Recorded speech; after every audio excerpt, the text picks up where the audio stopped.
Which is a question that is valid, but is not useful here. So, let's kick this off by saying, what does objectivity and subjectivity even mean? Well, we could look these up in various dictionaries, but here we come to the first problem. Dictionaries get their definitions from the way that people actually use the word, which is why literally is defined as both actually the thing and not actually the thing. And every single dictionary is going to define the word slightly differently. So we could argue that every single dictionary really is just subjective and we can't even rely on it. Chloe thought about it too hard and it stopped making sense. So forget about the dictionaries. Let's say a word means what you understand it to mean. But then, by having discussions about objectivity and subjectivity, aren't we slowly changing people's perceptions of these words by exploring the words and the concepts themselves? And therefore, our earlier arguments won't even be valid anymore. So what's even the point of talking? So what does objectivity even mean right now? And if no one can exactly tell you what it exactly means right now in the public consciousness, then isn't this entire conversation subjective based on what you think the words objectivity and subjectivity even mean? So let's take a step back a little bit. So let's put forth for our objective review that Pride and Prejudice has better romance than Batman vs. Superman, the movie. It seems like it's a pretty objectively true fact that no one could point at it and be like, no, but the romance in Batman v Superman, it was so good. No. We can only say that because Pride and Prejudice is so completely revered as an awesome romance, and Batman v Superman doesn't really have any romance. So yeah, of course, it's gonna shake down like that. But then if you took a step back and instead your objective review was, Man of Steel has better action sequences than Batman v Superman. Well, that would depend on who you were asking, right? And so that kind of statement is subjective, and we can all agree that that's a pretty subjective statement, that it would depend on a lot of different things there. But then, if we have this spectrum between objective review statements, that this is better than this, or this is good and this is bad, and subjective review statements that would really depend on who you asked and exactly what they preferred in an action scene. That's a spectrum. And where is the line between the objective review statements and the subjective review statements? Because there isn't a hard-defined line there. And if there isn't a hard-defined line, then isn't the entire spectrum subjective? That you could draw the line anywhere. You could say that there is no line. So even statements that everyone could agree on are still subjective in some way. These words are opposite, and yet they are the same. Because we couldn't agree on where the line is between everyone agreeing or not. It's not like we can pull everyone. How does this even work? Let's say that you said, Pride and Prejudice is bad. Well, that's a pretty subjective statement, right? It's not like you can really prove that very well. But let's say instead that you said, Pride and Prejudice is bad because... One second, I need to Google a finishing to that sentence because I actually couldn't think of a reason Pride and Prejudice was bad. Because the value of women in that book is very closely tied to the way that they look. Then that's a way more objective statement, people would say. But there is still layers and layers of subjectivity in it because you could prove it right, but other people could also prove it wrong. So you're not really proving anything if you can just prove both sides. And what does it even mean to put forth evidence when you're analyzing books anyway? Okay, but the more specific your criticism gets, the more closer to that objective side of the spectrum it also gets. Because then it's easier to back up your subjective opinion with what's objectively happening inside the text. But let's say you said, Pride and Prejudice is bad because the characters are bad. Well, then we'd have to ask ourselves, what is a good character? What is a bad character?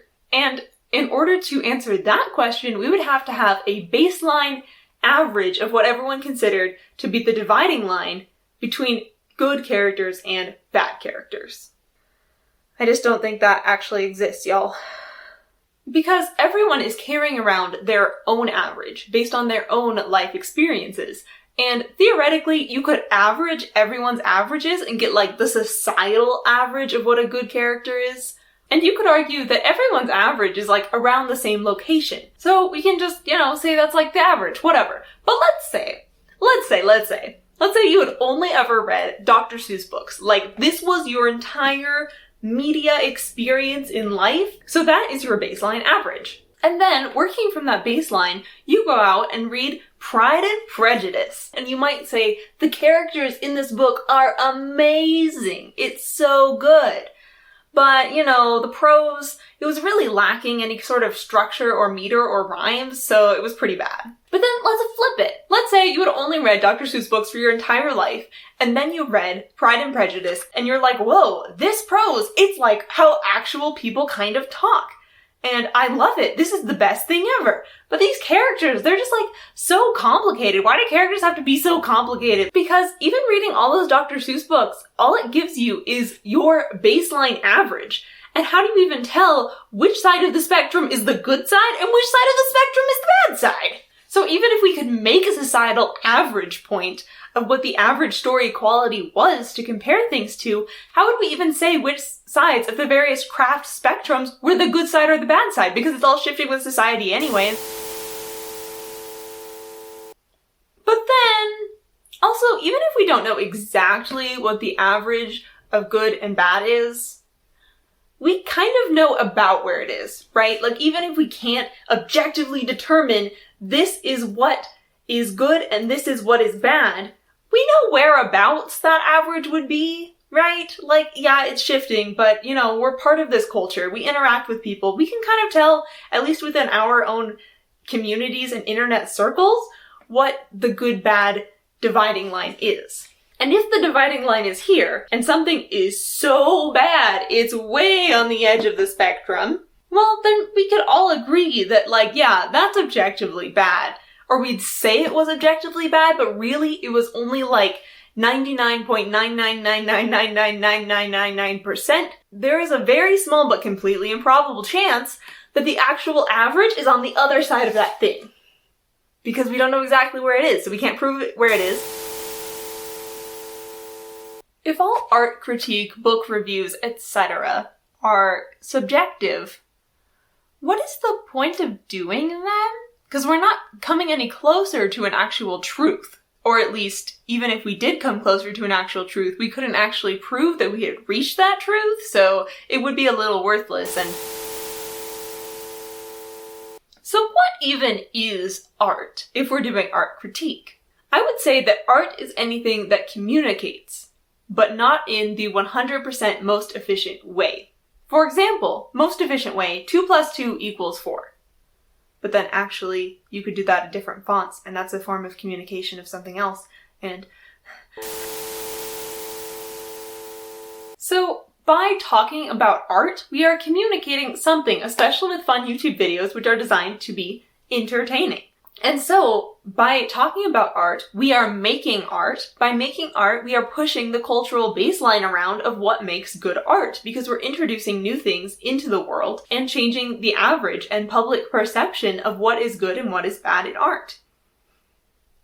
So what is the point of reviewing books if there isn't a right review, if there isn't an objective review, if you can't be 100% valid, this is the truth, this is what the book is in your review? Well, to make fun art.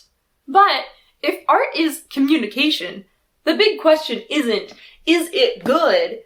It's, what is it saying? What is it communicating? And I think that is the far more fascinating question, and the one that is way more subjective anyway. And that is the art of a book review, because you are presenting an opinion, a take, that is what the book means to you. Whether that's a good thing or a bad thing, it bored you, it excited you, it's something about what you think that book was communicating and how well it actually communicated it to yourself. For me, objectivity is a concept that's a little worthless in the real world of art criticism. And the best parts of a book review are the subjective parts, are the parts where it's coming from a real person and what they thought about the book. Because if we want an objective measurement of if a book is good or not, probably the best place we could go for it is Goodreads, which isn't perfect, but it's probably the closest we're gonna get anytime soon to finding the cultural norm of what is a good versus a bad book. But we're not here for Goodreads. We're here for people's opinions and their feelings and their thoughts and their analyses, and I don't think that makes it any less valid. So, this video is a response and hopefully building upon Michael Knipp and Christy Lewis's videos on objectivity and subjectivity. Definitely go watch their takes on this because they take opposite sides and both of them have such well-worded and valid opinions on the matter. But what do you think? Is it possible to have an objective review? And what does that even mean? And comment with a books emoji for our buddy subjectivity, without which we could not have art at all.